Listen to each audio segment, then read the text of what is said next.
প্রিয় সাংবাদিকবৃন্দ, আজকে অত্যন্ত ভারাক্রান্ত হৃদয় নিয়ে হেফাজতে ইসলাম বাংলাদেশের 3টি গুরুত্বপূর্ণ বিষয়ে প্রেস কনফারেন্সের আহ্বান করেছি, যেটি ব্যানারে বিদ্যমান।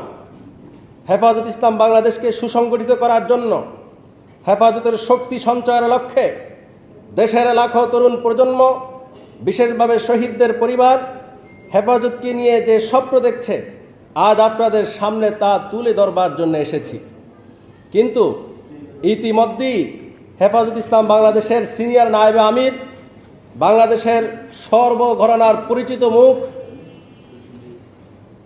এদেশের লক্ষ কোটি ধর্মপ্রাণ মুসলমানদের হৃদয়ের স্পন্দন আল্লামা আব্দুল হামিদ পীর সাহেব মধুপুর আমাকে নির্দেশনা দিয়েছেন এবং তিনি আমাকে যে অডিও বার্তাটি দেশবাসীর উদ্দেশ্যে পাঠিয়েছেন সেটি আপনাদের সামনে শোনাচ্ছি।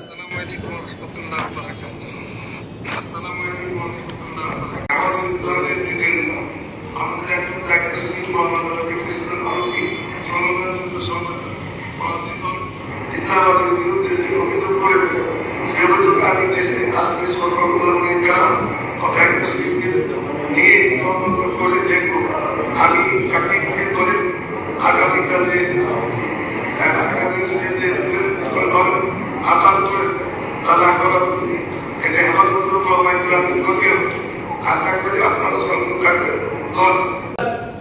দেশের গণমাধ্যম কর্মী ও সাংবাদিকদের উদ্দেশ্যে বলেন, প্রিয় দেশবাসী ও হেফাজত ইসলামের নেতৃবৃন্দ, আমাদের একজন দায়িত্বশীল মাওলানা রাকিবুল ইসলাম ফারুকী, সংগঠনের যুগ্ম সম্পাদক মাওলানা আজিজুল হক ইসলাম আমাদের বিরুদ্ধে যে অভিযোগ করেছে, সে অভিযোগ আমি দেশে আসলে সকল ওলামায়ে কেরাম ও দায়িত্বশীলদের নিয়ে তদন্ত করে দেখব। আমি রাকিবকে বলেছি আগামীকাল যে প্রেস কনফারেন্সের আহ্বান করেছে তা না করার জন্য, এতে হেফাজত ও ওলামায়ে কেরামের ক্ষতি হবে। আশা করি আপনারা সংযত থাকবেন। সেই বার্তাটি দিয়ে তিনি অর্থাৎ আল্লামা আব্দুল হামিদ পীর সাহেব মধুপুর আমাকে নির্দেশনা দিয়েছেন। আজকে হজের সফরে রয়েছেন। তিনি বলেছেন, দেশে এসে হেফাজত ইসলামের দায়িত্বশীল ও আলেম ওলামাদের নিয়ে আমার উল্লেখিত দাবিগুলো তদন্ত করবেন।